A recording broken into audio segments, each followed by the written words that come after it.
উম্মত আমি চেয়েছি আমার একটা একটা উম্মতকে এভাবে কোমরে জড়াইয়া ধরে জাহান্নামের আগুন থেকে বাঁচাই। আমি এটা চেয়েছি আমার এক এক উম্মত তবুও যেন জাহান্নাম থেকে বেঁচে যায়, জাহান্নাম থেকে বেঁচে। এজন্য নবী সাল্লাল্লাহু আলাইহি সাল্লাম দুয়ারে দুয়ারে ঘুরছেন, দাঁড়ে দাঁড়ে ঘুরছেন, কালেমার ফেরি করছেন, কালেমার ফেরি করছেন, কখনো উপরে কখনো নিচে, কখনো হাটে ঘাটে মাঠে বাজারে মেলায় তাবুতে তাবুতে, প্রত্যেক অবস্থায় পাথর মারছে তবুও কালেমার দাওয়াত দিছে, ধাক্কা দিছে তবুও নবী সাল্লাল্লাহু আলাইহি সাল্লাম কালেমার দাওয়াত দিছে। আবু জেহেল উটের পচা নারী বুড়ি পিঠের উপরে চাপায় দিছে তবুও কালেমার দাওয়াত দিছে। তায়েফের পাথরের আঘাতে সারা দেহ রক্তে রঞ্জিত করে দিছে, এই রক্ত মাখা দেহ নিয়েও হাত তুলে উম্মতের জন্য বদদুয়া করে নাই, বলছে আয় মাওলা মাফ করে দেন। ওরা বুঝে নাই, ওরা বুঝে নাই, ওরা আমারে চেনে নাই। আল্লাহুম্মা গফির লিকওমি ফাইন্নাহুম লা ইয়ালামুন, আল্লাহ আমার জাতিকে মাফ করে দেন। ওরা বুঝে নাই, ওরা চিনে নাই, ওরা চিনতে পারে নাই। এইভাবে দোস্ত ছেলেরা বাবারা নবী সাল্লাল্লাহু আলাইহি ওয়াসাল্লাম চেষ্টা করছেন। তারিখে ইবনে খাল্লিকানের মধ্যে আছে আরবি কিতাব, নবী সাল্লাল্লাহু আলাইহি ওয়াসাল্লাম আবু জেহেলের কাছে 4000 বার কালেমার দাওয়াত দিয়েছে। 4000 4000 শুধু আবু জেহেলকে কালেমার দাওয়াত দিয়েছে। এক ফিকির ছিল কিভাবে আমার একটা উম্মত বাইচা যাবে, কিভাবে আমার একটা উম্মত জাহান্নাম থেকে বাঁচবে, আল্লাহকে পেয়ে যাবে। একজনের ফিকির করছে, 10 জনের ফিকিরও করছে, কখনো একজনের কাছে, কখনো 10 জনের কাছে, আবার কখনো 1.25 লক্ষ সাহাবীর সামনেও নবীজি কথা বলছে, কথা বলছেন। কবি আরশ পর কবি ফরশ পর, কবি উনকে দর কবি দর বদর, গমে आशिकी तेरा शुक्रिया मैं कहां कहां से गुजर गया, कभी हो रास्तू में तन्हा कभी हो गुरूदे सहरा, मैं जुनू का हम सफर हो मेरा कोई घर नहीं। रसूलुल्लाह सल्लल्लाहु अलैहि वसल्लम যেন বলতেন এটা, মেরা কোই ঘর নেই, আমার কোনো ঘর নাই, উম্মতের দুয়ারই আমার ঘর, উম্মতের দুয়ারই আমার ঘর। কবি হো রাস্তু মে তন্হা, কখনো রাস্তায় আমি একাকী ঘুরছি, আল্লাহর কথা ফেরি করছি, কখনো শূন্য মরুভূমিতে একাই হাঁটছি, উম্মতের জন্যই চোখের পানি ফেলছি, চোখের পানি ফেলছি।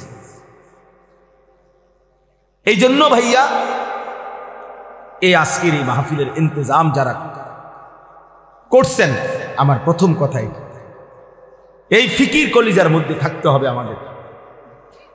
মুসলমানের এই নওজোয়ান এরা নামাজ পড়বে শতভাগ কোন দিন? আমাদের এই যে ভরপুর ছেলে, আলহামদুলিল্লাহ এখন রাত 12টা 9 বাজে, রাত গভীরে যারা আল্লাহর কথা শুনতে বসছে, তারা ইচ্ছা করলে তাদের কলিজার ভিতরে যদি আল্লাহর মহব্বত কলিজা ছিঁড়ে বুঝানো যাইতো, তারা আজকের 5 ওয়াক্ত নামাজের সেজদাও দিত। কিন্তু প্রিয় বন্ধু, তোমরা ইনসাফ করো, অনেক ছেলে তোমরা আলহামদুলিল্লাহ এত রাত বসছো এক মৌলবীর বয়ান শুনতা, কিন্তু এমন অনেকেই আছো যারা আজকের সারা দিনে 5 ওয়াক্ত নামাজের 1 ওয়াক্ত নামাজও পড়ো নাই।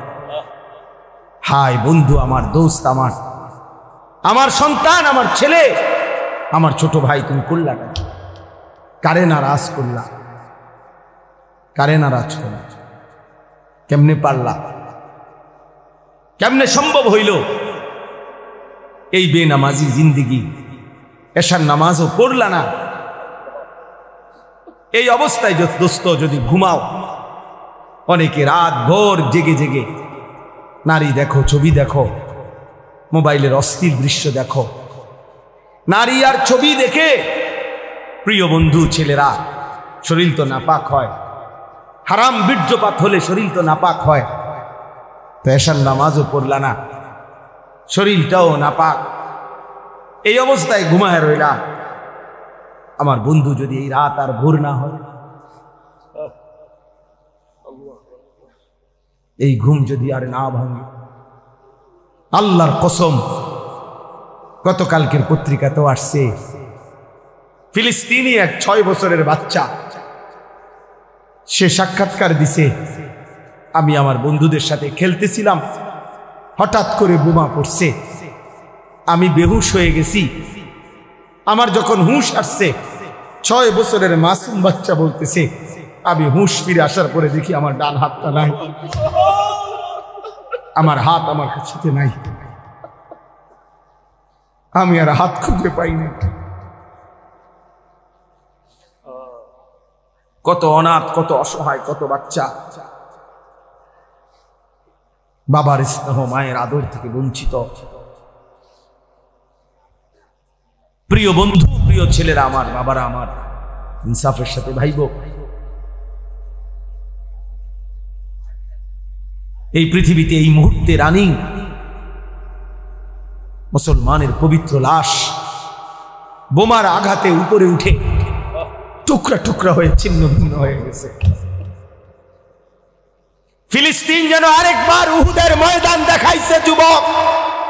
সেই আমিরে হামজার পবিত্র লাশ যেভাবে উহুদের যুদ্ধের মধ্যে কাইটা টুকরা টুকরা করা হয়েছে, ফিলিস্তিন গাজার জমিনে আবার ইমানদার মুসলমান ওইরকম ছিন্ন ভিন্ন লাশ দেখাইছে। এমন দুর্বিষহ মুসলমানের যখন হালাত, মা যখন কাঁদে, শিশু যখন কাঁদে, রক্তের উপরে যখন ইমানদার গড়াগড়ি খায়, এই যুবক, এই অবস্থায় তুমি উলঙ্গ ছবি দেখো, মোবাইল দেখো, নাচ দেখো, একটা সাজদা দাও না, এটা ইনসাফ না যুবক। এটা মুসলমানের বাচ্চা হইতে পারে না, এটা ইমানদারের সন্তান হইতে পারে না। বেটা তুই, বেটা তুই কোনো মানুষের বাচ্চা না বেটা।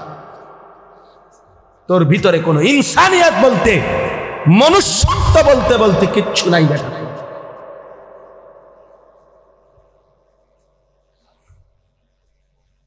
ওই জানোয়ার তোর চাইতে ভালো বেটা। তুমি মুমিনের রক্ত দেখো নাই? তুমি মজলুমের আহাজারি শোনো না? ওয়ামা লাকুম লা তুকাতিলুনা ফি সাবিলিল্লাহ ওয়াল মুস্তাদাফিনা মিনার রিজালি ওয়ান নিসাই ওয়াল বিলদান আল্লাযীনা ইয়াকুলুনা রাব্বানা আখরিজনা মিন হাযিহিল ক্বরিয়াতিয যালিমি আহলুহা। আল্লাহ বলে, তোমাদের কি হলো? তোমরা কেন আল্লাহর রাস্তায় জীবন দিচ্ছ না, জিহাদ করছো না?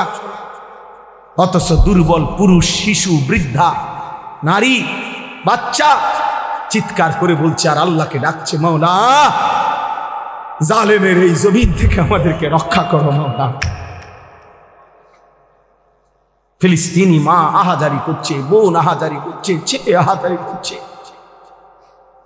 6 বছরের মাসুম বাচ্চাও কাঁদতেছে। কোনো কান্না, কোনো চোখের পানি, কোনো রক্ত, শহীদের কোনো লাশ, তোমাদের যাদের কলিজার মধ্যে একটু বিবেক নাড়াইল না, তোমরা কেমন মানুষ বলো ভাই? ইনসাফ করো, ইনসাফ করো, রহম করো দোস্ত, রহম করো। ছেলেরা এত অসভ্যতা মানা। এই ছেলে, নামো নামো এখান থেকে বেটা, ফালতু কোথাকার বেটা।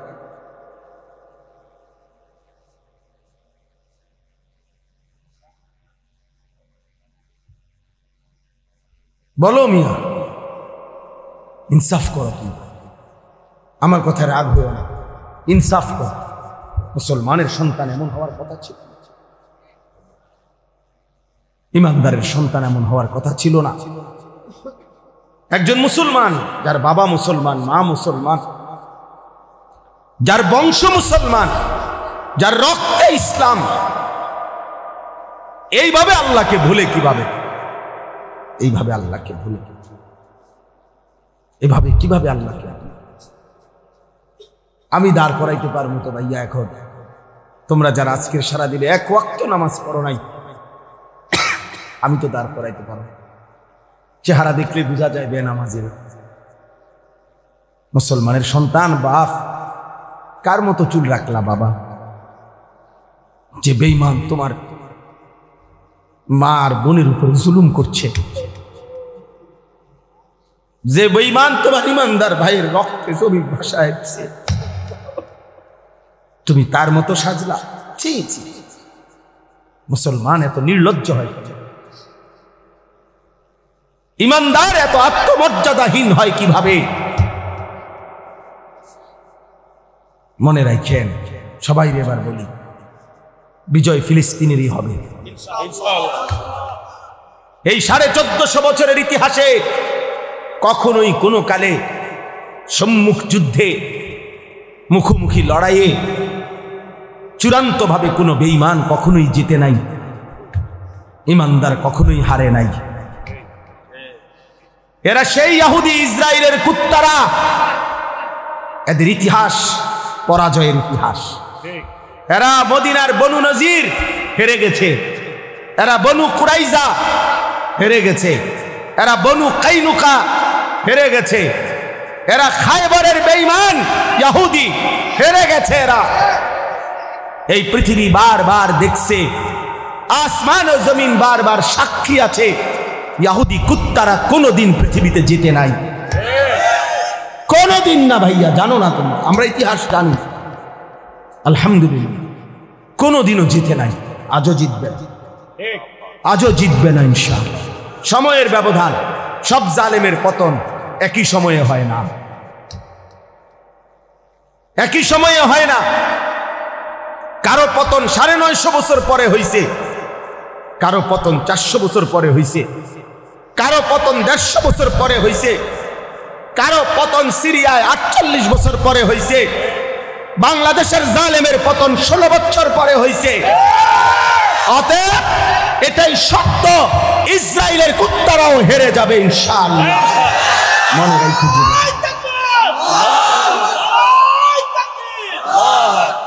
এতে কোনো সন্দেহ নাই, এতে কোনো সন্দেহ নাই।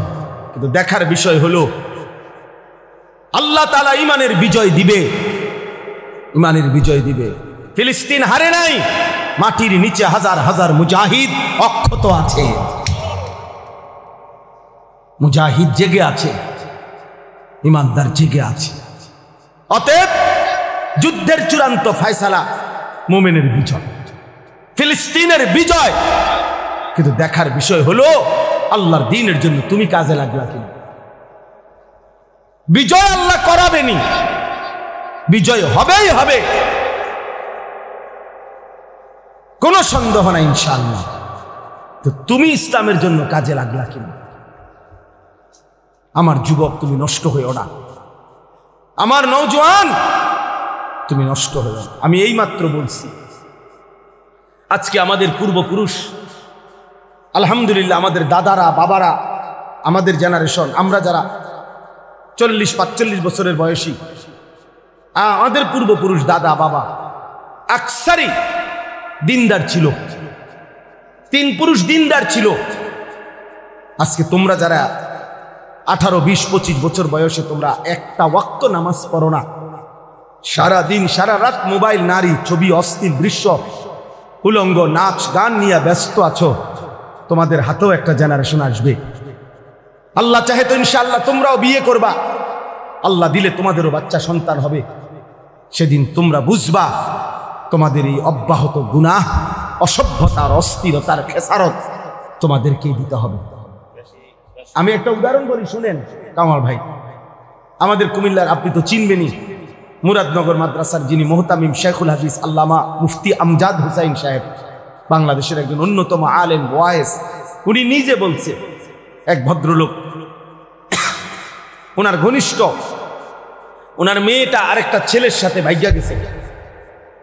ভাগ্যা যাওয়ার পরে মেয়েটার তালাশে উনি বহু তালাশ কইরা মোটামুটি সন্ধান পাইয়া আনতে পারে নাই, থানায় মামলা করছে।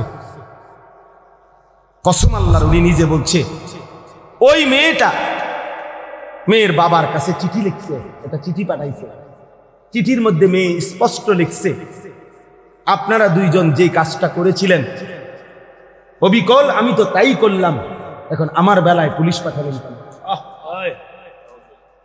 আমার বেলায় থানায় মামলা কেন? আপনারা বাপ মাও তো ভাগ্য গিয়েই বিয়ে করছেন,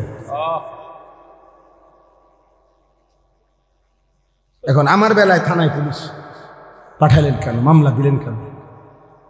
ওই বাবা অঝরে কাঁদছে যে হ্যাঁ আমার সন্তান আমার বেইজ্জতি আমারে শোধ দিয়ে দিল, আমার পাপ আমারে বুঝাই দিল, ফিরাই দিল আমার সন্তান। এই জন্য প্রিয় সন্তান মনে রাখো, আমার কাছে আরবি কিতাব আছে, ইমাম ইবনুল কাইয়িম আল জাওজি রাহমাতুল্লাহ আলাইহির কিতাব আদ-দা ওয়াদ-দাওয়া কিতাবের নাম। এই কিতাব রোগ এবং তার ঔষধ, গুনাহের ব্যাপারে, অনেক গুনার ব্যাপারে উনি আলোচনা করছেন। তো ওইখানে জিনা ব্যভিচার, সভ্যতা, অশ্লীলতার ব্যাপারে যে আলোচনা করছেন, ওইখানে একটা বাণী আছে, আমি দাগ দিয়ে রাখছি। ইমাম শাফিঈ রাহমাতুল্লাহি আলাইহি বলছে, বিশ্ববিখ্যাত ইমাম, 4 মাযহাবের একজন ইমাম, হানাফি শাফিঈ আমরা বলি না, এই ইমাম শাফিঈ রাহমাতুল্লাহ আলাইহির একটা বাণী, উনি বলছেন আয-জিনা কারজুন। ইমাম শাফিঈ রাহমাতুল্লাহ আলাইহি বলছে, যুবক ছেলেরা বাবা শুনো, উনি বলছে জিনা এবং ব্যভিচার এটা করজ, এটা ঋণ। ঋণ যেমন সুদ দিতে হয়, তোমার এই অসভ্যতা ব্যভিচার তোমার ফ্যামিলির কাউকে না কাউকে দিয়ে সুদ দিতে হবে। আল্লাহর কসম, তোমার যদি বিশ্বাস না হয় এই কিতাব আমি দেখাবো, এবং এই কিতাবের বাংলা অনুবাদও আছে। তোমারে সুদ দিতে হবে, যদি তওবা না করে ফিরে না আসে, আল্লাহ যদি মাফ না করে, তাহলে এটা কি দিতে হবে? সুদ। এটা ঋণ। আয-জিনা কারজুন, জিনা এবং ব্যভিচার কর্জ, ঋণ। ঋণ। অতএব দোস্ত আমার, বন্ধু আমার,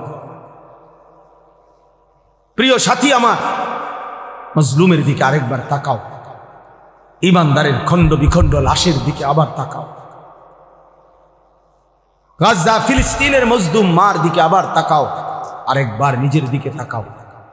এমন মুহূর্তে একজন মুসলমান সন্তান এমন করা, নামাজ নাই, সেজদা নাই, আল্লাহ নাই, রাসূল নাই,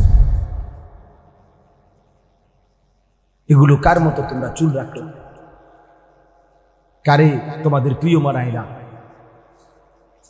কার লেবাস, কার পোশাক তোমাদের পছন্দ হইল? দোস্ত আমার, কোন খেলোয়াড়ের গেঞ্জি করলা? সে মুসলমান? আর্জেন্টিনার খেলোয়াড় মুসলমান, ব্রাজিলের খেলোয়াড় মুসলমান, তো সে তোমার পছন্দ হলো কেন? মেসি তোমার প্রিয় হবে কেন? এ তো পত্রিকা আসছে, ওর 2টা বাচ্চা হওয়ার পরে, যে মহিলার থেকে 2টা বাচ্চা হয়েছে, তার 9 বছর পরে ওই মহিলারে বিয়ে করছে, 2টা বাচ্চা নেই। হ্যাঁ, এটা তো আমি নিজ চোখে দেখছি। ব্যাপারে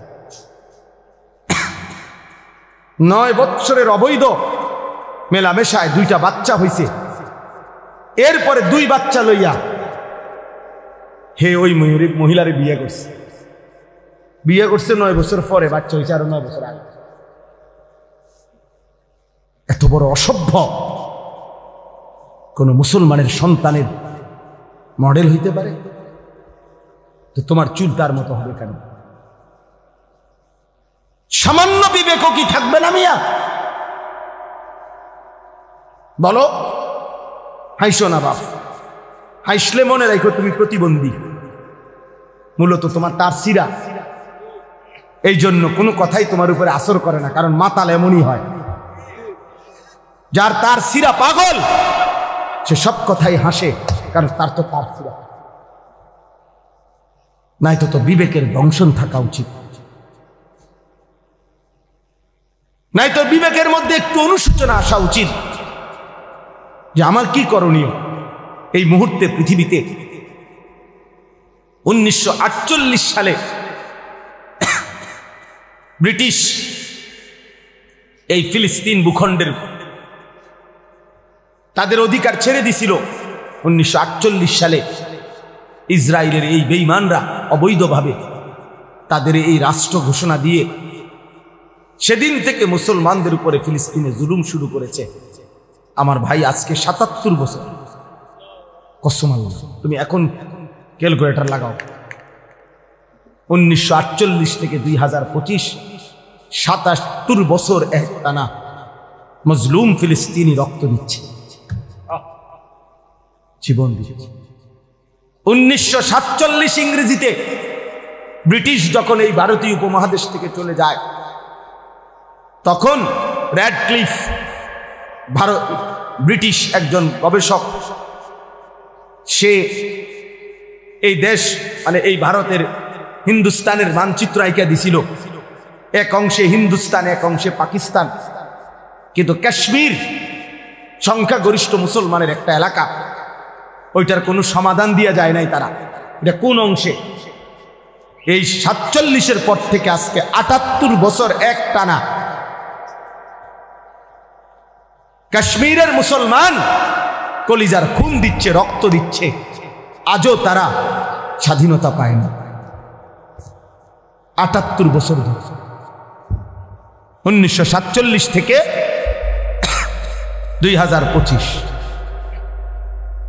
1964 ইংরেজিতে সর্বপ্রথম রোহিঙ্গার মুসলমানরা জুলুমের শিকার হয়েছে, শুরু হয়েছে।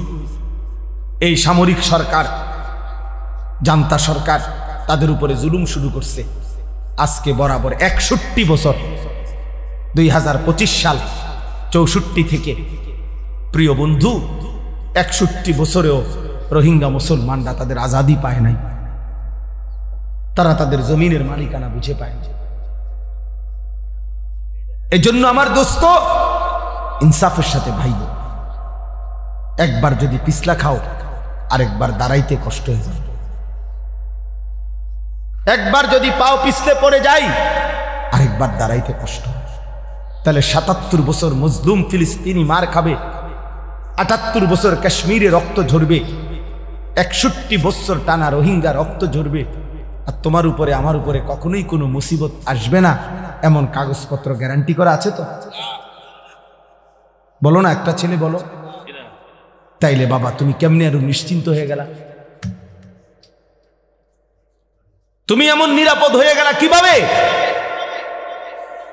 যে তোমার এক ওয়াক্ত নামাজ নাই, সেজদা নাই, আল্লাহ নাই, রাসূল নাই, হালাল হারামের কোনো পাক নাফাকের কোনো ভাগ ধারণা, একটা মোটরসাইকেল জিন্দিগি, একটা মোবাইল জিন্দিগি, একটা নারীর সাথে প্রেম, এটাই জীবন, চুলের ফ্যাশন এটাই জীবন বানায় ফেলছো, বন্ধুদের সাথে অসৎ আড্ডা, কিছু অশ্লীল বিশ্রী বাজে কথাবার্তা, নিজেদের মধ্যে অসভ্য নোংরা কথাবার্তা, এটাকেই জীবনের আনন্দ হাসি খুশি বানাই।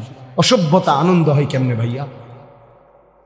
প্রিয় ভাই বলো, কোন কোন কিতাবে লিখছে, কোন বইতে লিখছে, কোন ডিকশনারি যে নোংরামিটা আনন্দ, অসভ্যতা আনন্দ? তুমি একটা মেয়ের পিছনে ঘুরলা, এটা তো অসভ্যতা, এটা তো আনন্দ না। তুমি উলঙ্গ ছবি দেখলা, এটা তো নোংরামি, এটা তো আনন্দ হইতে পারে না। অশ্লীলতা তো পৃথিবীর কোনো ভাষায়, কোনো দেশে, কোনো ধর্মে অশ্লীলতাকে আনন্দ বলে না, অসভ্যতাকে আনন্দ বলে না। অতএব ইনসাফ করো।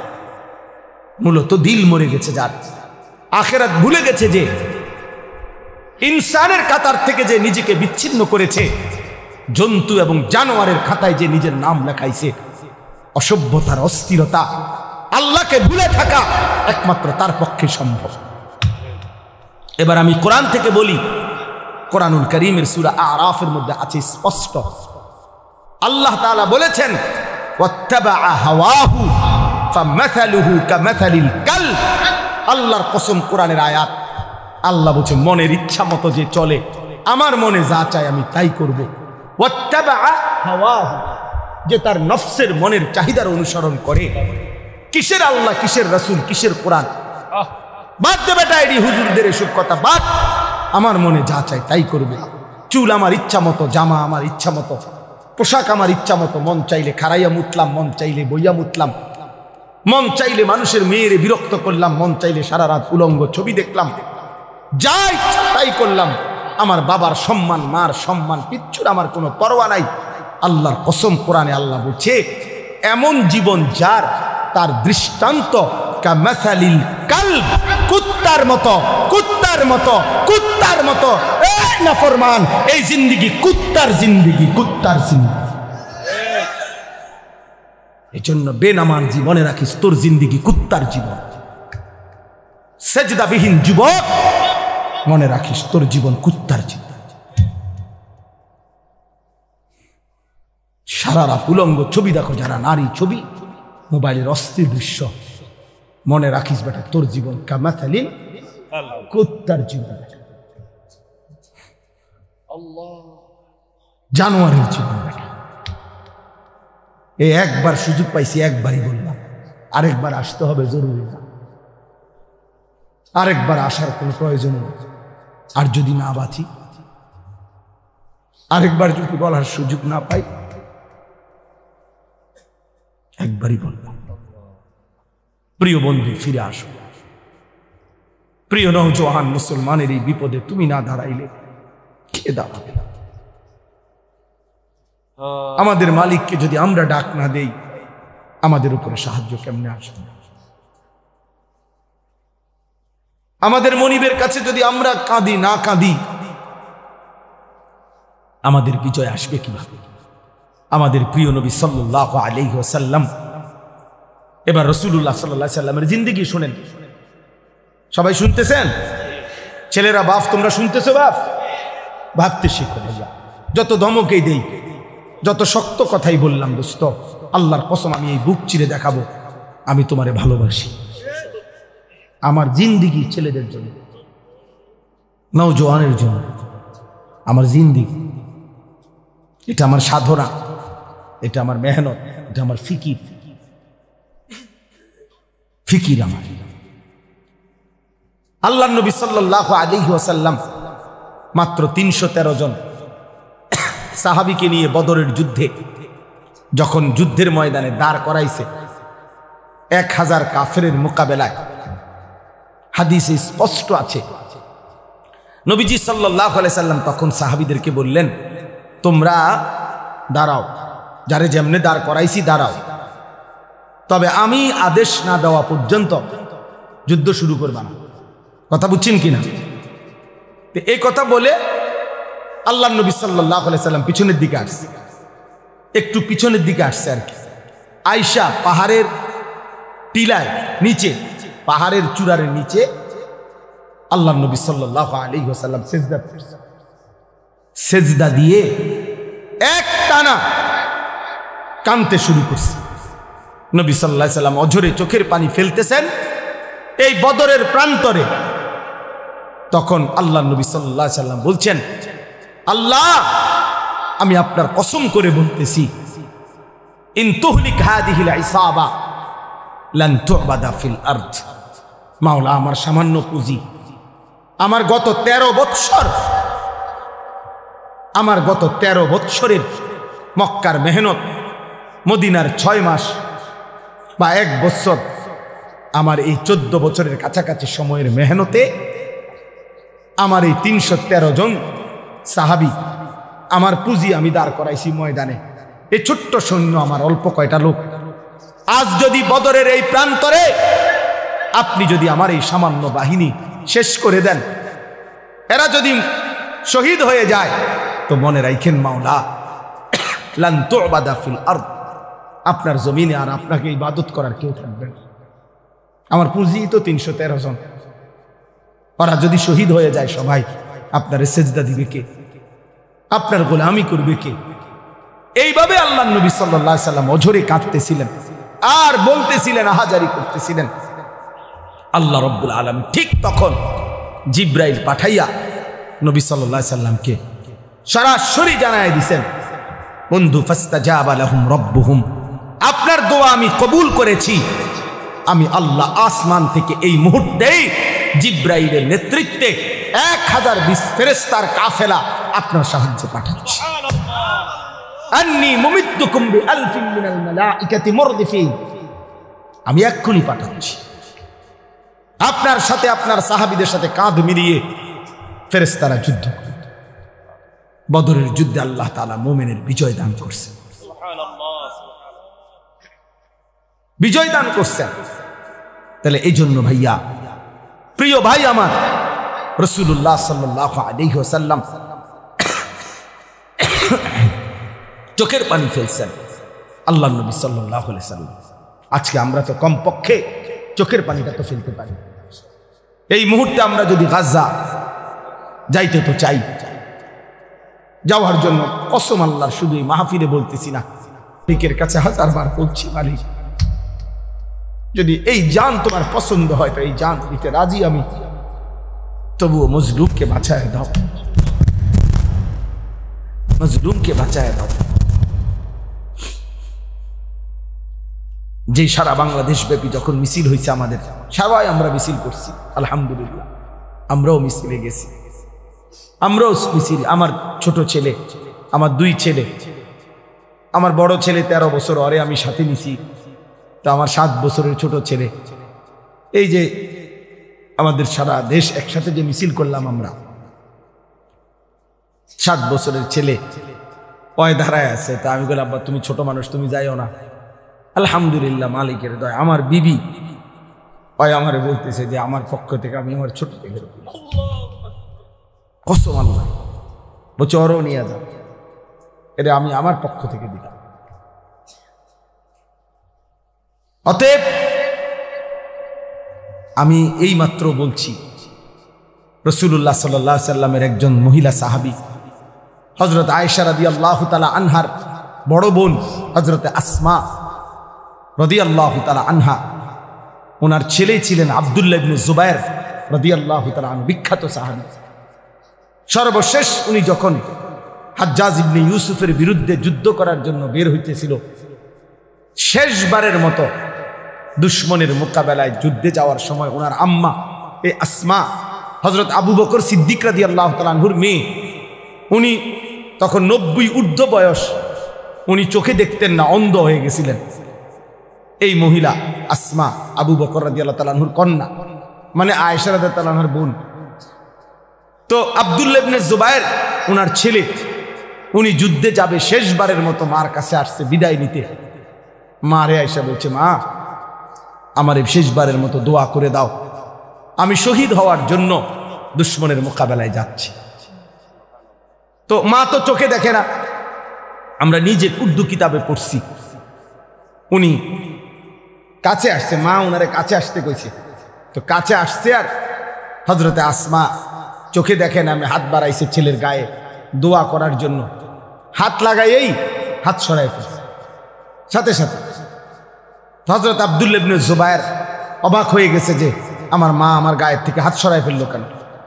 ওনার আম্মা আসমা 90 বছরের ঊর্ধ্বে যার বয়স, মুসলিম নারী, সেই মা বলতেছে, আব্দুল্লাহ তুমি না শহীদ হওয়ার জন্য যুদ্ধে যাচ্ছ বললা? বলছে, হ মা, শহীদ হওয়ার জন্যই তো যাচ্ছি। হযরত আসমা বলছে, তাহলে সন্তান আমার লোহার বর্ম গায়ে দিলা কেন? লোহার পোশাক গায়ে দিলা কেন? যদি বলো শহীদ হবা, তাহলে গায়ে লোহার পোশাক পরলা কেন? তুমি না বলে শহীদ হবা, খোলো এই পোশাক, আল্লাহর জন্য জান দিয়ে দাও। তো পোশাক খুলে ফেলছে উনি। এরপরে খালি জামায়, শুধু স্বাভাবিক জামা দিয়ে যুদ্ধ করে হযরত আব্দুল্লাহ ইবনে জুবায়ের শাহাদাত বরণ করছে। আরো শুনো যুবক, আমি উর্দু কিতাবে এই ঘটনাও পড়ছি। আল্লাহর নবী সাল্লাল্লাহু আলাইহি সাল্লামের একজন সাহাবী ছিল হাবিব ইবনে যায়েদ, হাবিব ওনার নাম।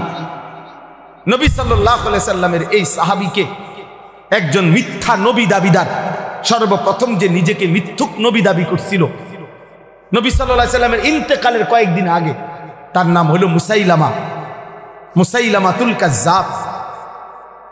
এ তখন নবীজি তখন জীবিত, একেবারে লাস্ট টাইম। এই সময় সে নিজেকে মিথ্যা নবী দাবি করছিল। এই মিথ্যুকের অনুসারী যে কয়েকজন, তারা ঘটনাচক্রে এই রাসূলুল্লাহ সাল্লাল্লাহু আলাইহি সাল্লামের মাত্র 16 থেকে 17 বছর বয়সী হাবিব ইবনে যায়েদ এই সাহাবীকে বন্দী করছে, আটকাইয়া ফেলছিল। আটকাইয়া যখন মুসাইলামা ওই মিথ্যুক ভণ্ড নবী দাবিদারের কাছে আনছে, তো ওই বেঈমান মুসাইলামা ওনার এই সাহাবী হাবিবকে, সুন্দর চেহারা, 17 বছরের ছেলে, নবীজির সাহাবী, ওনাকে বলছে, হাবিব তুমি একবারের জন্য শুধু বলো আমি মুসাইলামা আল্লাহর নবী। তখন হযরত হাবিব বলছে, আল্লাহর কসম, আশহাদু আন্না মুহাম্মাদান রাসূলুল্লাহ ওয়া আনতা কাদ্দাব, আমি সাক্ষ্য দিচ্ছি মুহাম্মদ সাল্লাল্লাহু আলাইহি সাল্লাম তিনি আল্লাহর রাসূল আর তুই মিথ্যুক। কিতাবে আছে বন্ধু, এই মুসাইলামা ওনার ডান হাত কেটে ফেলে দিছে, বলছে এবার বল।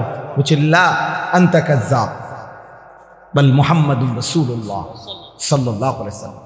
বাম হাত কেটে ফেলে দিছে, বলছে এবার বল। বলছে লা আনতা কাযযাব। ডান পাও কেটে ফেলে দিছে, বলছে এবার বল লা আনতা কাযযাব। বাম পাও কেটে দিছে, উনি এবারও বলছে লা আনতা কাযযাব, তুই মিথ্যাবাদী। শেষ পর্যন্ত জিহ্বা টেনে ছিঁড়ে ফেলছে, শরীরটা কাইটা টুকরা টুকরা করে, খোদার কসম বুটি বুটি পিস পিস বানায় ফেলছে গোশতের টুকরার মতো। এরপরে হযরত হাবিব ইবনে যায়েদের পবিত্র লাশকে টুকরা টুকরা করে ছিন্ন ভিন্ন করে ফেলে দিছে। আমরা ওই কিতাবে পড়ছি, ওনার এই খবর মদিনায় আসছে যে ওনারা যে এইভাবে নির্মমভাবে শহীদ করছে। তখন ওনার মা ছিল মহিলা সাহাবী, ওনার আম্মাও মহিলা সাহাবী, উম্মে আম্মারা ওনার মায়ের নাম।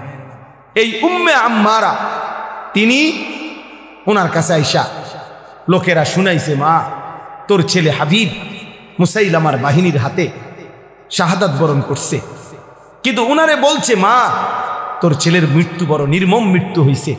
মুসাইলামা একটা একটা করে অঙ্গ কাইটা কাইটা টুকরা টুকরা করে একেবারে পিস পিস বানায় ফেলছে, কিন্তু তোমার সন্তান একবারের জন্য মদিনার রাসূলকে অস্বীকার করে নাই, মুসাইলামাকে 1 সেকেন্ডের জন্য নবী মানে নাই। বারবার তোমার সন্তান শেষ নিঃশ্বাস পর্যন্ত মদিনাওয়ালার নাম বলে গেছে।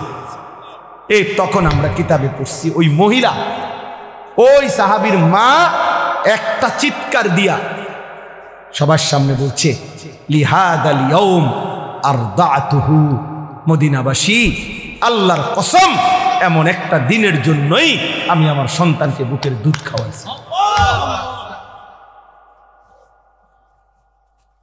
বুকের দুধ খাওয়াইছি। অতএব বাবা, এক মা তার পবিত্র দুধের সৌভাগ্য বলতেছে যে সন্তান আমার দুধের হক আদায় করছে, আমার বুকের দুধের হক আদায় করছে, আল্লাহর জন্য জান দিছে। আজকে তোমাদের মারাও 2 বছর তোমাদেরকে দুধ পান করাইছে, তোমাদের বাবা হাজারো বার তোমাদের মুখে গালে চুমা দিছে, তোমাদের বাবার ঘাম ঝরানো টাকা দিয়ে সংসার চালাইছে। বিনিময়ে মা বাবাকে এত বড় অপমান করো না।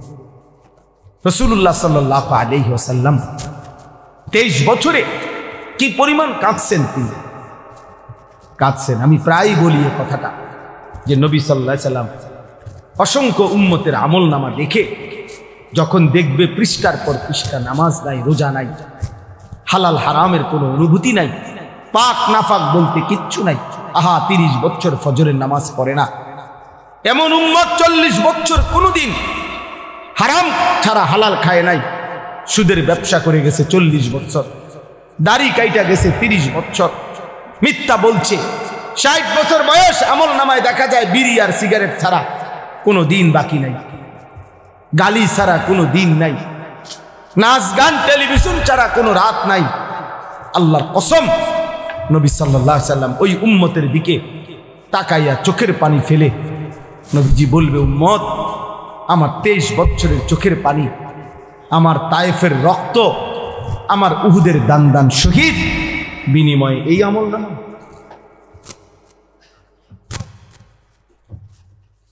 এই আমল নামা উম্মত তুমি জানো না, তায়েফে আমার এই পরিমাণ পাথর মারছে যে পাথরের আঘাতে রক্ত ঝরতে ঝরতে আমার পায়ের জুতা পায়ের সাথে জমাট বাইধা গেছে।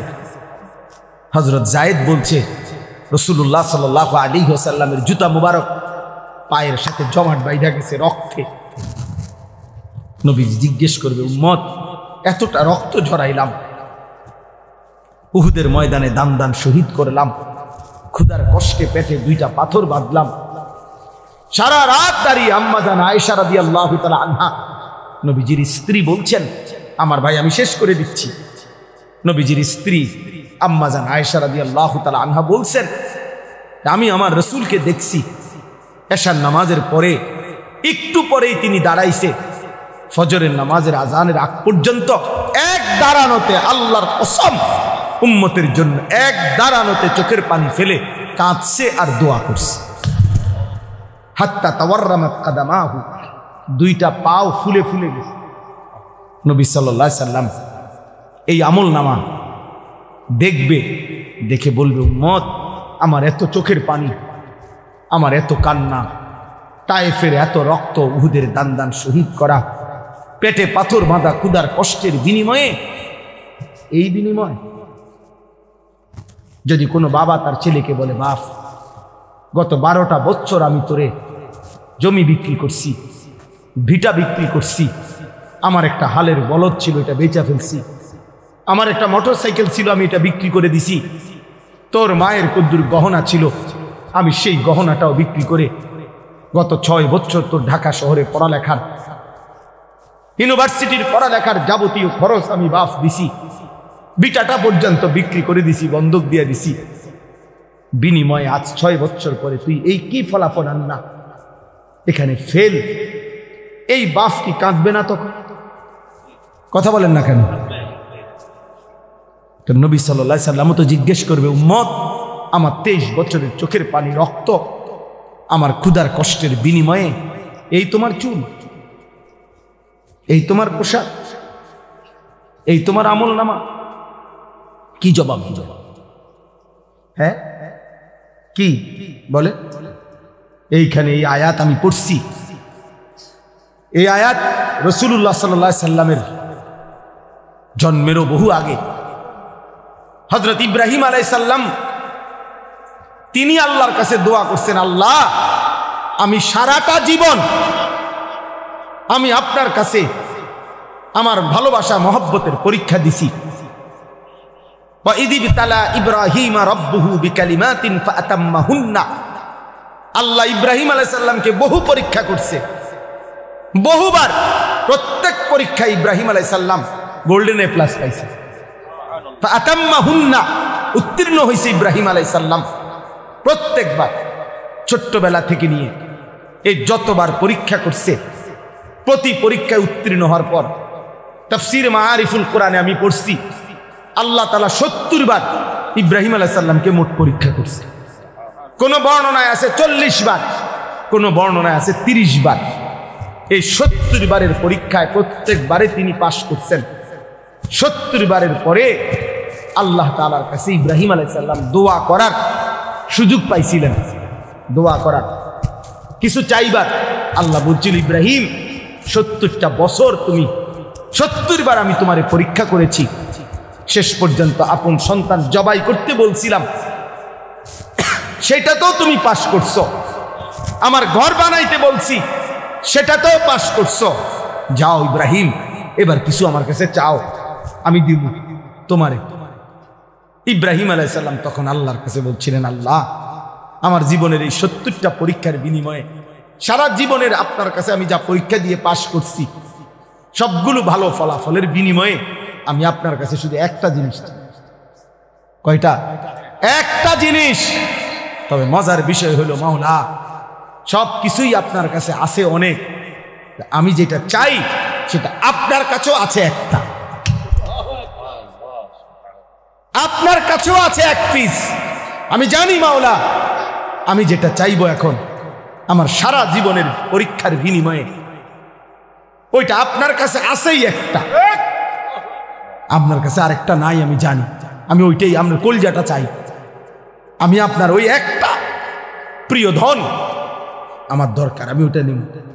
আল্লাহ বলছে, বলো না ইব্রাহিম, দিমু যেহেতু সিদ্ধান্ত নিছিয়ে তোমার একটা কও, যাও যেটাই চাও, যত প্রিয়ই হোক আমার, আমি দেব ইব্রাহিম, বলো তুমি। ইব্রাহিম আলাইহিস সালাম তখন এটা চাইছে, রব্বানা ওয়াবআস ফীহিম রাসূলাম মিনহুম, আল্লাহ আমার সন্তান ইসমাইলের বংশে আমি ওই শেষ জামানার পয়গম্বর, আখিরি পয়গম্বর, নবী দু জাহাं, নবী দু শাহ, নবী দু আলম, ফখর মৌজুদাত, সৈয়দুর রসুল, মুসদ্দিকুর রসুল, নবীউল আম্বিয়া, ইমামুল মুত্তাকিন, ইমামুল মুরসালিন, ইমামুল আতকিয়া, ইমামুল আম্বিয়া, ইমামুল মুরসালিন, খায়রু খালকিল্লাহ মুহাম্মদ আরবি সাল্লাল্লাহু আলাইহি সাল্লাম, আখিরি মুহাম্মদ বন্ধুকে আমি আমার সন্তানের বংশে চাই। আমি মুহাম্মদ চাই।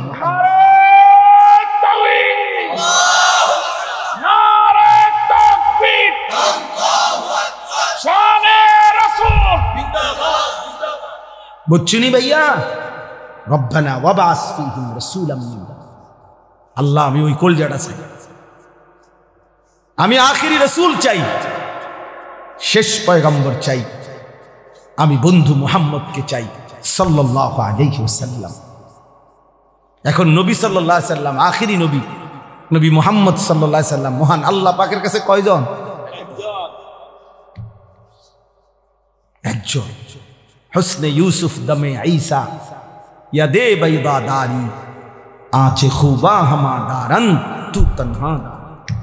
আল্লামা ইকবাল বলছে, হে নবী মুহাম্মদ, সোয়া লক্ষ আম্বিয়া, সব নবী সব রাসূলের যত গুণ, যত বৈশিষ্ট্য, যত মুআজিজা সব আলাদা আলাদা করে খুঁজে দেখছি, আপনি একা বন্ধু, আপনার মাঝে সব একসাথে খুঁজে পেয়েছি।